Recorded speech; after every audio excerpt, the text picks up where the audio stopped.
Pinatry ko nga sa mga Indianong pamilya ko ang milk tea natin dito sa Pilipinas at ganito nga yung naging reaksyon nila sa inumin na ito.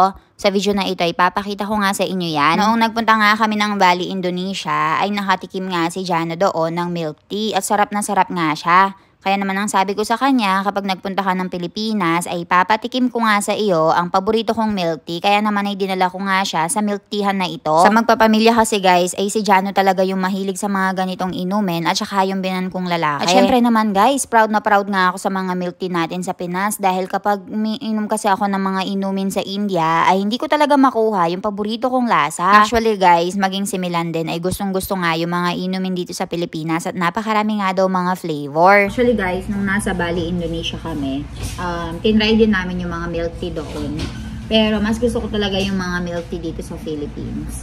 Kaya sabi ko kay Jano, once na dumating siya dito sa Philippines, papatry ko sa kanya yung mga milk tea dito. Syempre guys, umorder ako ng mga paborito ko talaga like yung winter melon, ayan, matik yan. Tapos ay nag-order nga si Milan ng ibang flavor. Umorder nga din ako ng coffee jelly at saka yung cookies and cream puff. Mabilis nga lang ginawa ni Kuya yung mga order namin at pinatry ko nga kay Jano lahat para makita ko nga kung ano yung mas magugustuhan niya.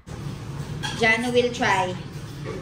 Yan, try yours first and then you exchange if you don't like. लावाईने मिक्स करवू पड़े. It's very thick. You have to mix it first inside. It's okay.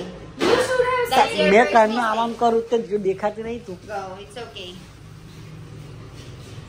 That is coffee jelly. good. It's good. Now you try the winter melon one. How? This That's right. I have to use next.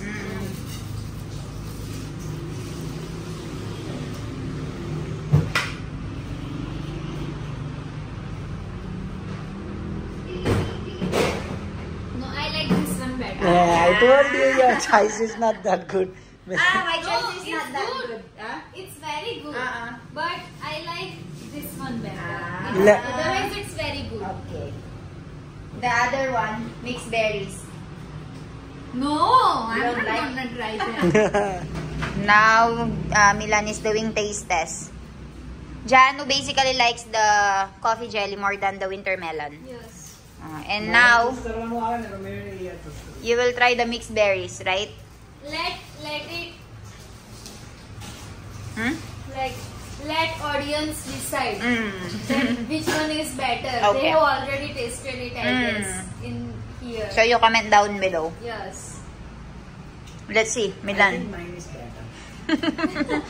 Go and taste. You taste it first. Pagdating nga sa aming tatlo guys, si Milan talaga yung mahilig mag-explore ng mga bagay-bagay. Kaya naman ay nag-order nga siya nitong mixed berry. And ako nga din guys ay nagustuhan ko ito at masarap nga din.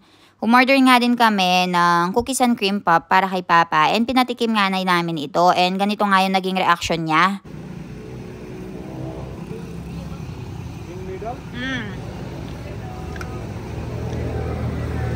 Try ka rawe.